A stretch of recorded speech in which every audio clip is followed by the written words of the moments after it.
Hello guys, hello! My name is Joe and today I will try to explain Shane Mauss's famous DMT trip. I will try to explain what has been happening during this trip spiritually. But before we do that, let me just grab my headphones and we will watch a tiny short video clip together, okay? This is the story of the first time that I smoked DMT. So this was several years ago. I was in Dallas, Texas. I was doing shows. A comic came up to me afterwards and he was like, "Hey, have you ever smoked DMT before?" I was like, "No, never heard of it." And he's like, "Well, you'd like it. You're a trippy dude." So he takes me to this guy's house. The guy's like, "Have you ever done mushrooms before?" And I was like, "Oh yeah, tons of mushrooms." He's like, "Okay, well, nothing like mushrooms." Okay. What was that question all about then? Just some odd census that you do? And he's right. Mushrooms and DMT are nothing alike. Mushrooms might make like cars seem shinier than normal, or plants move about in a way that you haven't noticed before. That is not the DMT experience in any way. DMT is like, hey, you know all of this reality and perception that you are super familiar with and very convinced is real? Well, sorry about this. Zip.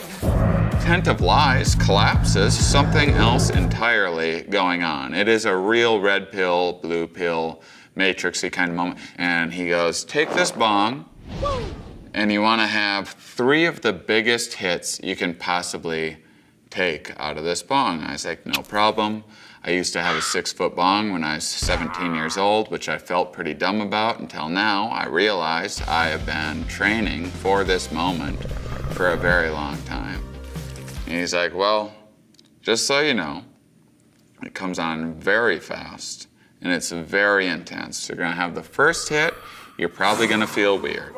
Then you'll have the second hit. That's when it's too much for most people. Most people think they had too much, something's gone wrong, they want to stop. Whatever you do, don't stop. You have to keep going. You have to get that third hit. You'll break through to this other space. And I was like, whatever with the build-up, dude. And I took that bong, I took the first hit off that bong, and right away I was like, oh, I'm turning into a cartoon. Have I always been a cartoon, or am I just now turning into a cartoon? Well, I guess I'll just be a cartoon, smoking a bong. And I took the second hit, and then all of this, the entire universe just started shaking violently and collapsing. I was like, oh no, oh, I just did all the drugs. Guess I'm going to die now. And he saw the panic on my face, and he's like, one more. I was like, well, nothing to lose at this point. And I started filling up this bong for the third hit, and it was nice and milky white. I took a breath before clearing it, and then this sense of peace just washed over me. And then everything I've ever known just goes ba-dum-bum, ba-dum-bum, gone. And then it was just me in this bong in space, not like planets or stars or anything, just a black infinite void. Brought the bong with me. And the smoke inside the bong turned into electricity, and that electricity turned into codes. I was like, this is gonna be weird.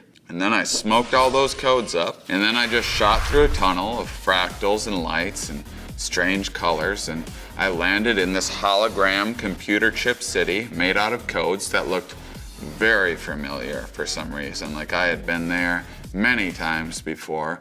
And it was made out of these lights that were communicating with me in this way that I could understand perfectly, like thoughts without words, clearer than I've ever understood anything. And right away it was just like, welcome! So happy to see you! And I was like, oh, damn. Well, you really did it this time, Shane. You broke your brain. Now what are you gonna do? You live here now. And it just goes, hey, calm down, focus, pay attention. And it just started building these buildings. They were coming together like clockwork. And it was like, this is how I talk. It's all very difficult to explain. Now, do you understand? I was like, I guess so. And it's like, now, do you really want to see something? Like, it's going to show me the meaning of life or something. And I was like, all right. And it's like, look over here. And I looked over, and there was just this weird out of place cartoon cat just laughing at me. I looked back like, what? He's like, I'm just fucking with you. And that was it. That was the end of my trip. I was 100% back to normal, as clear-headed as I've ever been in my entire life, going, what the hell was that? Now, Sean, after you taken the third hit of the substance, the DMT, I would assume that your soul temporarily left the body and went into the astral realm, into the dream realm, where you have seen the sort of the city, the ones and zeros city, and that's where you have been met by the light. The light, I would assume, were different spirits. One of them was probably your spiritual guide, that one of your angels that was very friendly to you, that tried to show you around, was trying to communicate with you.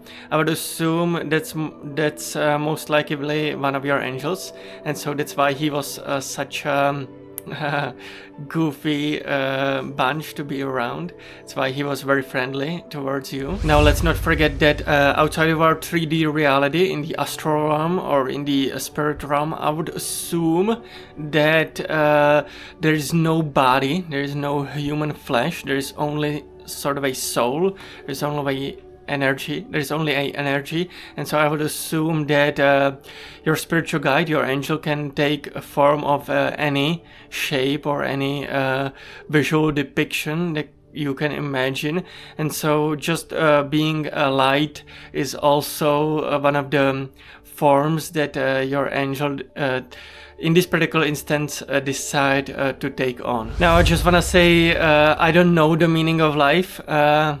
I obviously don't want to claim that I do. I believe that nobody does on planet Earth. I believe that nobody who incarnated in our 3D reality can 100% say what the meaning of life is. I guess that's the magic of our reality. Maybe that's the whole point of our incarnation on this planet, is to make our own purpose, to find our own way, our own journey in this particular incarnation.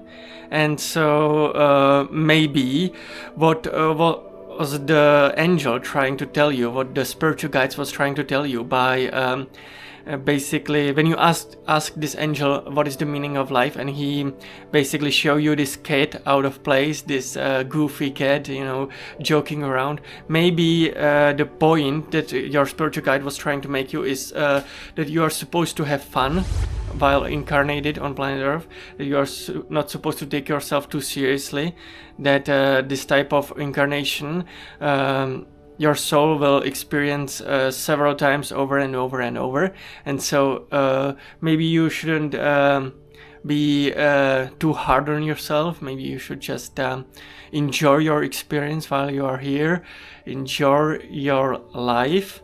I would assume that's what your spiritual guide, what your angel was trying to tell you through showing you this particular cat. Now guys, listen up very carefully. I've obviously described this particular trip already inside my blog, so make sure to check it out. It's truly amazing. You will find not just this trip described over there, but you will also find so much esoteric and mysticism. There's so much fun over there, so much to be discovered, and so definitely make sure to check it out. Also, make sure to smash that subscribe button, make sure to smash that like button, especially if you haven't done so yet. It truly helps this channel grow, so guys, please do that. Also, make sure to check out the video here, make sure to check out the video there, and everywhere. And guys, I will see you in the next one. Bye bye. Bye bye.